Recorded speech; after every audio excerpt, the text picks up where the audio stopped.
What's good, YouTubers and YouTubettes? This is JBsports back again with another one. We got breaking news. After months upon months of negotiations, when both parties agreed to a 50-50 deal 10 months ago, the WBA, IBF, and WBO heavyweight champion Anthony Joshua will take on the WBC heavyweight champion Tyson, the Gypsy King Fury, on July the 24th. Saudi Arabia is the front runner to host the event, and Singapore is still in the running also. They've received offers from the UK and from the United States, but those offers seem to be long shots, as it seems to be withered down to Saudi Arabia and Singapore. Saudi Arabia is the preferred destination for Matchroom Boxing's promoter and CEO Eddie Hearn, as he has a close working relationship with the Prince over there. He was a focal point in putting together the Joshua versus Ruiz 2 fight in Saudi Arabia, and they're looking to go back and do that fight again over there in the same location.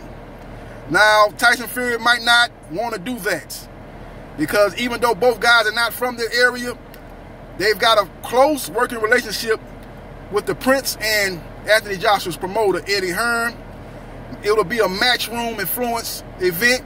It might be a quote-unquote co-promotion with Matchroom Boxing and Top Rank Boxing, but it'll basically be a home away from home event for Matchroom Boxing. Tyson Fury and his team that consists of Frank Warren and Bob Arum, aka the Bob Father, and MTK Global, might be a little bit more comfortable with the fight being over in Singapore. So if the offers are being equal, wouldn't be a bit surprised if Team Fury insists on that fight taking place in Singapore instead of Saudi Arabia. But if Saudi Arabia site fee is much more significant than Singapore, well, Tyson Fury then might be willing to go over there if the money is that much bigger over there compared to Singapore. Tyson Fury's new style is more of an aggressive style. He says he's going to knock Anthony Joshua out inside 3 rounds, so it shouldn't matter where it's at. It's not going to go to the judges' scorecards anyway. His judges is the right hand and the left hand, and he needs to take care of business, so he might go over there if it's if the offer is much more significant. But the offers are being equal, they might be more comfortable going to Singapore. But those are the 2 locations that are at the front of the line to host this fight. But the date will be July the 24th to host this mega event featuring 2 UK heavyweights that will make history when they fight for undisputed. The site fee is not going to be as much as it could have been later on this year, with the pandemic seemingly more under control than it is right now. But both fighters are willing to put it on the line because this is the chance for undisputed. If they wait till later on this year, it won't be for undisputed, as Alexander Usyk, who is a WBO mandatory, is knocking on that door, wanting the opportunity, and is not willing to wait till 2022 to get his opportunity. So he will push forward if those 2 guys are not fighting, and push forward with a fight between him and Anthony Joshua. But that seems not to be the case. So he will be looking to fight Joe Joyce for a WBO interim title.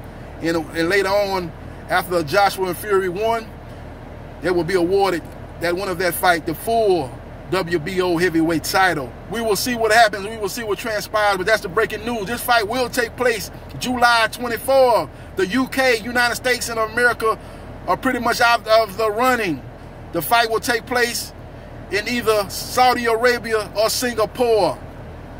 And we should find a decision. We should hear a decision by at the earliest Sunday night, or by at the latest Monday. We should have an agreement between both parties for this mega event. Now, as far as the fight goes, I like Tyson Fury, man. I just think he's mentally tougher. I think Anthony Joshua will pose some problems that no other fighter that Tyson Fury has fought to this point will pose. He's a guy that's a very good combination puncher. He has one of the best uppercuts in boxing. But he's a little bit stiff. He's a little bit robotic, and I think that'll play into the hands of Tyson Fury, who will set everything up off the jab. He will use great upper body movement.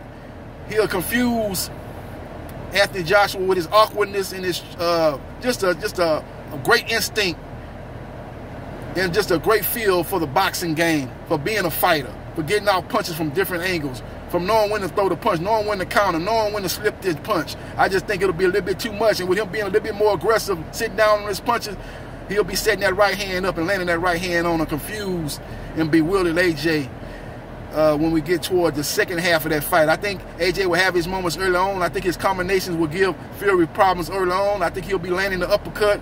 I think his aggressiveness will bother Fury early on, but I think Fury will make the adjustment and start to walk down Anthony Joshua and start to back up Anthony Joshua, work him on the ropes kind of like he did with Otto Wallin, and just basically Billy Bogard Anthony Joshua. Anthony Joshua, who is not as mentally as strong as Tyson Fury, I think he will succumb to aggressiveness and mental fortitude of Tyson Fury. We will see what happens. We will see what transpires, but I'm looking for Anthony Joshua to beat a game and motivated Anthony Joshua, who has kind of surrendered being the #1 heavyweight in the UK. So this is a backyard brawl, make no mistake about it. So you kind of can throw a lot of the things out the window in this type of fight. These guys got a lot of pride on the line. They don't want to go back home being the second guy in command as far as British boxing goes. So both guys will put everything and lay everything on the line. But I think when it's all said and done, Tyson Fury has the intangibles, and I think he has the style to beat a game in focus Anthony Joshua. I look for Tyson Fury to win and get a late stoppage. It won't be inside 3 rounds, but I think so around about around 9, round 10. I say 10th round TKO stoppage, as Anthony Joshua will go back to that dark place back in that Big Apple in the state of New York in that Andy Ruiz first fight. And I think he will basically wave the white flag and give it up to the Gypsy King, and Tyson Fury will become the undisputed heavyweight champion of the world. Let me know your thoughts in the comment section. Who you like? You think I'm wrong as 2 left shoes? Let me know your thoughts in the comment section. Who you like in this fight? You like AJ? Let me know what round, or do you like AJ by decision? If you like Tyson Fury, let me know what round, or do you like Tyson Fury by decision? Let me know your thoughts, and subscribe to JB Sports, the man, the myth, the legend. Holla.